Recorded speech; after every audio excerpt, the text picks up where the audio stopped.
شیطان نے جب آدم علیہ السلام کا سجدہ نہیں کیا تو اللہ رب العالمین نے کہا کہ چل یہاں سے نکل جا، تو اس نے کہا تھا کہ میں تیرے بندوں کو گمراہ کر دوں گا۔ اس کے بہت زیادہ چالیں ہیں، اس کے بہت زیادہ طور اور طریقے ہیں۔ اس میں سے شیطان نے اللہ کے سامنے میں کہا تھا کہ اے اللہ میں تیرے بندوں کو گانوں اور باجوں اور میوزک اور سانگز کے ذریعے گمراہ کروں گا۔ اللہ اکبر۔ اللہ رب العالمین نے کہا تھا وَاسْتَفْزِزْ مَنِ اسْتَطَعْتَ مِنْهُمْ بِصَوْتِكَ کہ اے شیطان، اے ابلیس، جا تو جسے بھی اپنی آواز کے ذریعے گمراہ کرنا چاہے گمراہ کر لے۔ بے صوتے کا اپنی آواز، اس آواز سے مراد مفسرین کرام نے کہا کہ گانے اور باجے اور میوزک کے ساز و سامان ہے، یہ سانگز ہے کہ یہ شیطانی آواز ہے، یہ شیطانی حرکات و سکنات ہے۔ اور تبھی آپ نے دیکھا ہوگا، کیا دیکھا ہوگا کہ جیسے ہی کہیں پر میوزک بجنے لگے، گانے کی آواز آنے لگے، نوجوان لوگ تھرکنے لگ جاتے ہیں، ان کے پاؤں حرکت میں آ جاتی ہے، ان کے سرین اور چوتڑ بھی حرکت میں آ جاتی ہے۔ اور ان کی حرکت کیسے ہو جاتی ہے؟ ایسی ہو جاتی ہے جیسے ایک چھکوں کی ہوتی ہے۔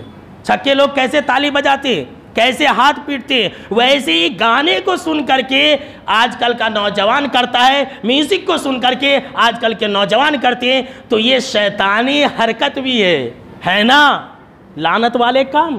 جناب محمد عربی صلی اللہ تعالیٰ علیہ وسلم نے فرمایا صوتان ملعونان فی الدنیا والآخرہ کہ لوگوں، دو آوازیں ملعون ہیں، دنیا کے اندر بھی آخرت کے اندر بھی۔ دو آواز ایسی ہیں جس کی وجہ سے دنیا میں بھی اللہ کی لعنت برستی ہے اور آخرت میں بھی اللہ رب العالمین کی لعنت برسے گی۔ آپ صلی اللہ تعالیٰ علیہ وسلم فرمایا مزمار عند نعمت، خوشی کے وقت میں گانے بجانے کی آواز۔ بہت سارے مسلمان ہیں شادیوں میں ناچ گانا کرتے ہیں، شادیوں میں ڈھول بجاتے ہیں، یعنی کہ لعنت والے کام کرتے ہیں۔ ناچ ہو رہا، گانا ہو رہا، ڈانس ہو رہا، بینڈ اور باجے بجائے جا رہے ہیں۔ خوشی کے وقت میں اگر ناچ گانا میوزک اور سانگز ہوگا تو ملعون ہوگا۔ ایسی شادیاں بھی ملعون ہیں اور ایسی شادیاں کرنے والے بھی ملعون ہیں۔ سن لیجئے، یہ بالکل ہی صحیح روایت ہے۔